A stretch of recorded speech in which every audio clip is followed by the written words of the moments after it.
Kota Surabaya adalah ibu kota Provinsi Jawa Timur Indonesia, sekaligus kota metropolitan terbesar di provinsi tersebut. Surabaya merupakan kota terbesar kedua di Indonesia setelah Jakarta.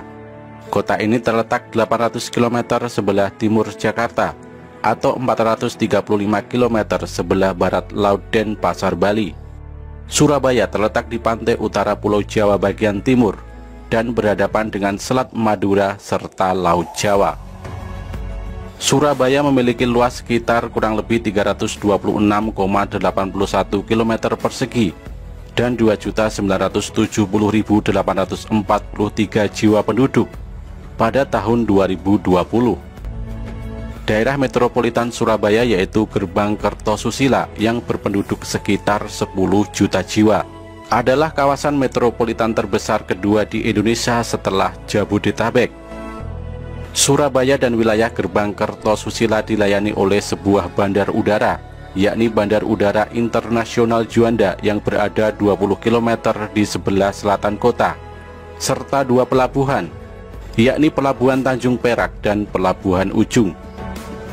Surabaya terkenal dengan sebutan Kota Pahlawan karena sejarahnya yang sangat diperhitungkan dalam perjuangan arek-arek Surabaya dalam mempertahankan kemerdekaan bangsa Indonesia dari serangan penjajah. Surabaya juga sempat menjadi kota terbesar di Hindia Belanda dan menjadi pusat niaga di Nusantara yang sejajar dengan Hong Kong dan Shanghai pada masanya. Menurut Bappenas, Surabaya adalah salah satu dari 4 pusat pertumbuhan utama di Indonesia bersama dengan Medan, Jakarta, dan Makassar.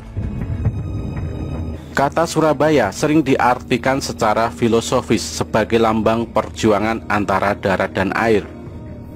Selain itu, dari kata Surabaya juga muncul mitos pertempuran antara ikan sura atau suro dan baya atau boyo yang menimbulkan dugaan bahwa terbentuknya nama Surabaya muncul setelah terjadinya pertempuran tersebut. Bukti sejarah menunjukkan bahwa Surabaya sudah ada jauh sebelum zaman kolonial, seperti yang tercantum dalam Prasasti Trowulan I yang berangka tahun 1358 Masehi. Dalam prasasti tersebut terungkap bahwa Surabaya atau Curabaya masih berupa desa di tepi Sungai Brantas dan juga sebagai salah satu tempat penyeberangan penting sepanjang daerah aliran Sungai Brantas. Surabaya juga tercantum dalam Puja Sastra Kakawin Nagara Kretagama yang ditulis oleh Empu Prapanca yang bercerita tentang perjalanan pesiar Raja Hayam Wuruk pada tahun 1365 Masehi dalam pupuh ke-17, bait kelima baris terakhir. Walaupun bukti tertulis tertua mencantumkan nama Surabaya berangka tahun 1358 Masehi dalam Prasasti Trowulan dan tahun 1365 Masehi dalam Nagara Kretagama, para ahli menduga bahwa wilayah Surabaya sudah ada sebelum tahun-tahun tersebut. Menurut pendapat budayawan Surabaya berkebangsaan Jerman, yakni von Weber, wilayah Surabaya didirikan pada tahun 1275 Masehi oleh Raja Kertanegara sebagai tempat permukiman baru bagi para prajuritnya yang berhasil menumpas pemberontakan Kemuruhan pada tahun 1270 Masehi. Yang lainnya mengatakan bahwa Surabaya dahulu merupakan sebuah daerah yang bernama Ujung Galuh. Versi lain menyebutkan Surabaya berasal dari cerita tentang perkelahian hidup mati antara Adipati Jayengrono dan Sawunggaling. Konon setelah mengalahkan pasukan Kekaisaran Mongol utusan Kubilai Khan atau yang dikenal dengan pasukan Tartar, Raden Wijaya mendirikan sebuah keraton di daerah Ujung Galuh dan menempatkan Adipati Jayengrono untuk memimpin daerah tersebut. Lama-lama karena menguasai ilmu buaya, Jayengrono semakin kuat dan mandiri sehingga mengancam kedaulatan kerajaan Majapahit. Untuk menaklukkan Jayengrono, maka diutuslah Sawunggaling yang menguasai ilmu sura. Adu kesaktian dilakukan di pinggir Kalimas di wilayah Peneleh. Perkelahian itu berlangsung selama 7 hari 7 malam dan berakhir dengan tragis karena keduanya meninggal setelah kehilangan tenaga. Nama Surabaya sendiri dikukuhkan sebagai nama resmi pada abad ke-14 oleh penguasa Ujung Galuh, yakni Arya Lembusora. Wilayah Surabaya dahulu merupakan gerbang utama untuk memasuki ibu kota kerajaan Majapahit dari arah lautan, yakni di Muara Kalimas. Bahkan hari jadi kota Surabaya ditetapkan, yaitu pada tanggal 31 Mei tahun 1293. Hari itu sebenarnya merupakan hari kemenangan pasukan Majapahit yang dipimpin Raden Wijaya terhadap serangan pasukan Mongol.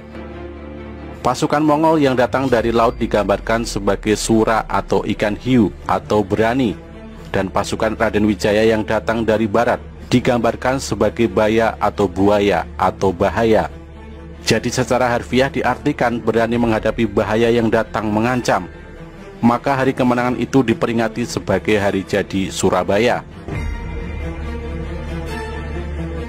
Pada abad ke-15, Islam mulai menyebar dengan pesat di daerah Surabaya. Salah satu anggota Wali Songo yakni Sunan Ampel mendirikan masjid dan pesantren di wilayah Ampel. Pada tahun 1530, Surabaya menjadi bagian dari Kerajaan Demak. Menyusul runtuhnya Demak, Surabaya menjadi sasaran penaklukan Kesultanan Mataram. Diserbu Panembahan Senopati pada tahun 1598.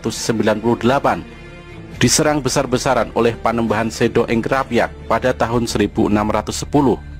Dan diserang Sultan Agung pada tahun 1614. Pembelokan aliran Sungai Brantas oleh Sultan Agung akhirnya memaksa Surabaya menyerah. Suatu tulisan VOC pada tahun 1620 menggambarkan Surabaya sebagai wilayah yang kaya dan berkuasa. Panjang lingkarannya sekitar 5 mil jen Belanda atau sekitar 37 km, yang dikelilingi kanal dan diperkuat oleh meriam. Tahun tersebut untuk melawan Mataram, tentaranya sebesar 30.000 prajurit. Pada tahun 1675, Trunojoyo dari Madura merebut Surabaya. Namun akhirnya didebak VOC pada tahun 1677. Dalam perjanjian antara Pakubuwono II dan VOC pada tanggal 11 November 1743, Surabaya diserahkan penguasaannya kepada VOC. Gedung pusat pemerintahan Karisidenan Surabaya berada di mulut sebelah barat Jembatan Merah.